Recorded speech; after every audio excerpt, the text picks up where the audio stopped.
അടുത്ത ആഴ്ച വീട്ടിൽ നിന്ന് പോകാൻ റെന ആഗ്രഹിക്കുന്നത് ശരത്തും അതുപോലെ തന്നെ ശൈത്യയുമാണ്. ലൈവിൽ ഇപ്പോൾ വീക്കെൻഡ് നോമിനേഷൻസ് ആണ് നടക്കുന്നത്. അപ്പോൾ ശരത്തിൻ്റെ പേര് നോമിനേറ്റ് ചെയ്തിരിക്കുകയാണ് റെന ഫാത്തിമ. റെന ഫാത്തിമയ്ക്ക് ഇന്നലെ രാത്രി നടന്ന ഇഷ്യൂ കൊണ്ട് മനസ്സിലായിട്ടുണ്ട്, ഏകദേശം എല്ലാവരിലും ഒരു ധാരണയുണ്ട്, അക്ബറിനെയും ശരത്തിനെയും താങ്ങി നടക്കുകയാണ് റെന എന്നുള്ള കാര്യം. അതായത് മൂട് താങ്ങി എന്ന് പറഞ്ഞുകൊണ്ട് നൂറ ഇന്നലെ കളിയാക്കിയത് കുറച്ച് മണിയൊന്നുമല്ല.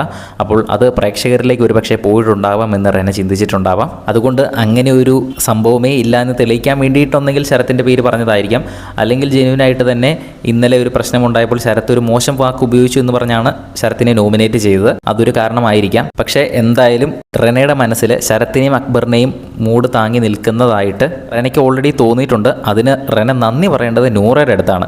കാരണം അത്രയും ആൾക്കാരുടെ മുന്നിൽ വെച്ച് അത്രയും വെളിവായിട്ടാണ് അക്ബറിൻ്റെയും ശരത്തിൻ്റെയും മൂട് താങ്ങി റെന നിൽക്കുക എന്ന് പറഞ്ഞത്. അങ്ങനെ റെന ശരത്തിനെ നോമിനേറ്റ് ചെയ്യുന്നു, പിന്നീട് ശൈത്യനെ നോമിനേറ്റ് ചെയ്യുന്നുണ്ട് ഇനാക്റ്റീവാന്ന് പറഞ്ഞ്.